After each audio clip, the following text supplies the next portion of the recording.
What has been going on is we're seeing a redistribution.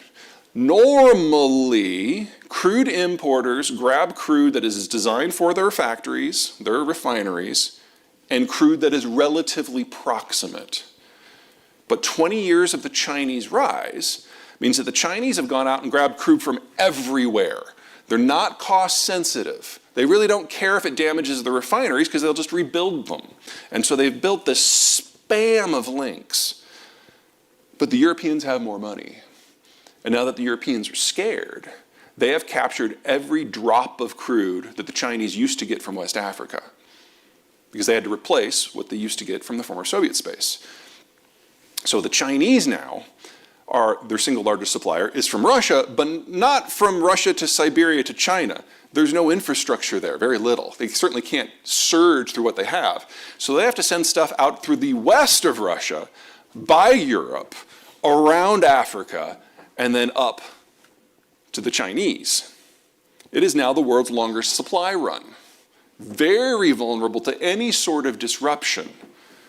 Again, whether Latvia, or in this case, South Africa, India, plenty of ways that this can go horribly, horribly wrong very, very quickly. Which means that we've got a political decision that we're about to make in the United States. This is everybody's favorite energy secretary. Yeah. I mean, look at who's been energy secretary for the last 20 years. Guys, this could be a lot worse. Just recent history here, come on.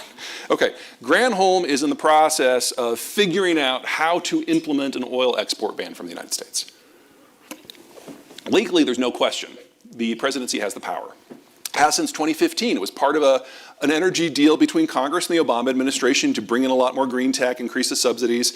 They released the oil export ban at that point, but the president has the authority to reinstate it with an executive order. Doesn't need to consult Congress at all.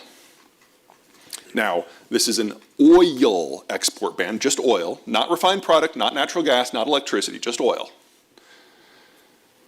Second, the president has the ability to offer endless numbers of national security waivers. So exports to, say, Canada and Mexico are likely to continue. And third, Granholm is not like her predecessors. She actually talks to industry. She actually seeks out conversations with industry. And so she knows if we just do a blanket ban, that wouldn't work. Their goal is to bring down fuel prices. But the US Gulf Coast is super saturated with crude. They export crude that meets the requirements of other markets, not necessarily our own. Whereas the Northeast, it's the opposite. Very little refining capacity. They have to import refined product from another country. So if you just do a blanket ban, you actually push prices down in Texas, but probably raise them in New York. And that is not what this administration is after. So they're trying to figure out how to make it work. I don't know what that's going to look like.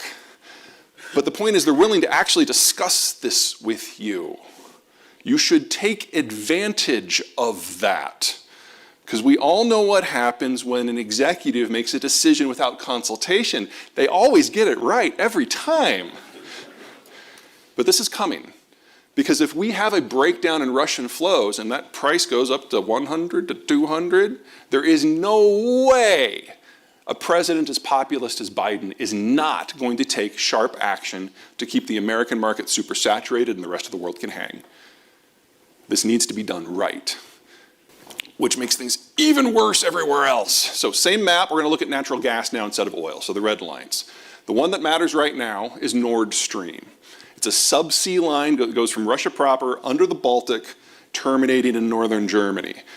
Until the war started, this was Germany's #1 import source, responsible for almost a third of the natural gas that they use all by itself. At the moment, it's offline.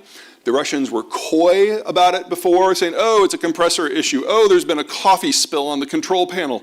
They literally spilled coffee on the control panel and took a photo of it, and that was the rationale for why the line was off. I mean, yeah, Russian propaganda is not what it used to be.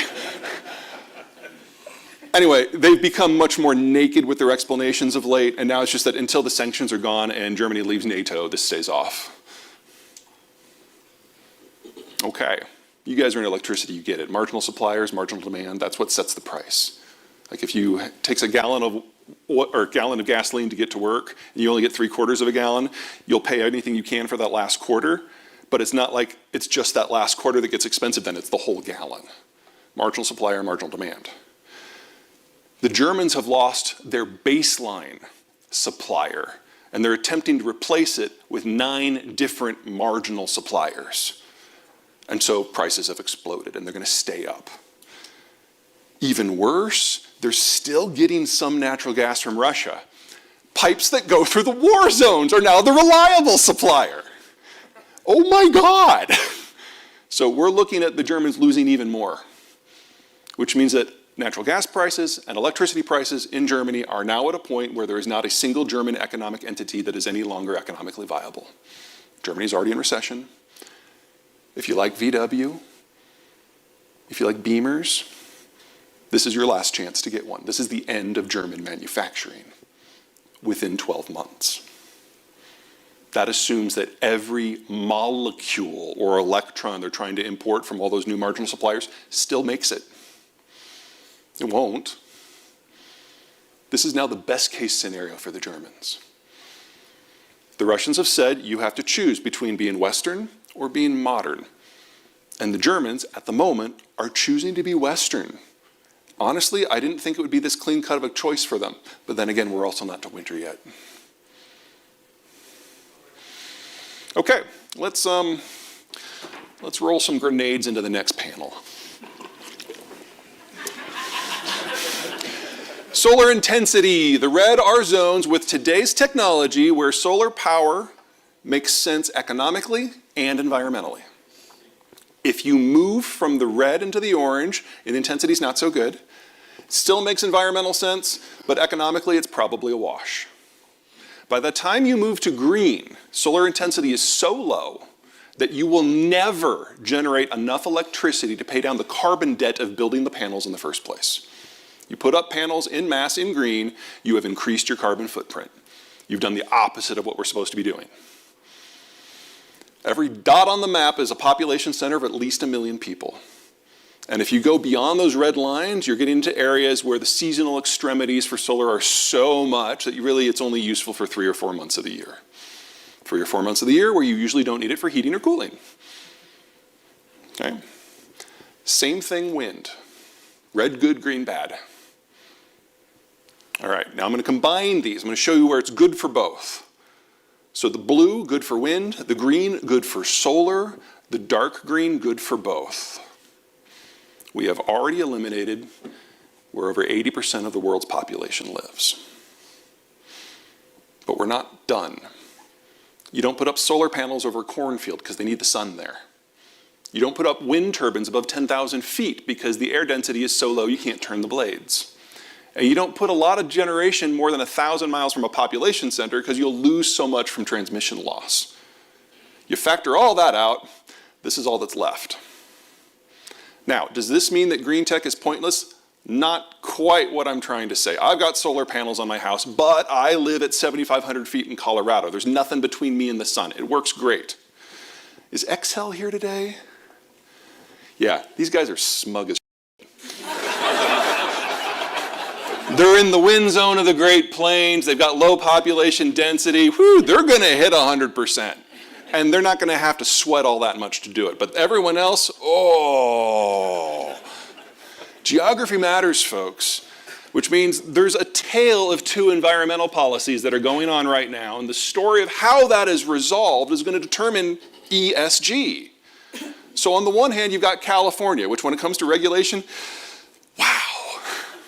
And on the other hand, you've got Germany, which is basically California regulation, but with better type font.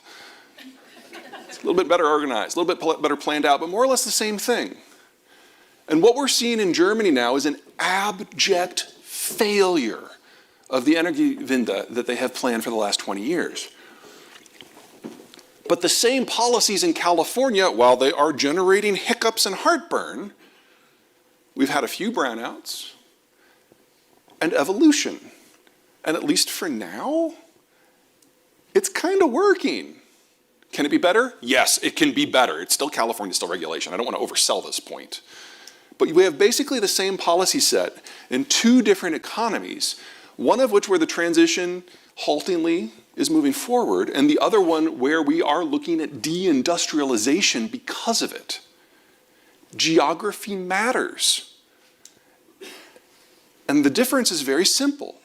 California is sunny, and the Germans don't know what sun is.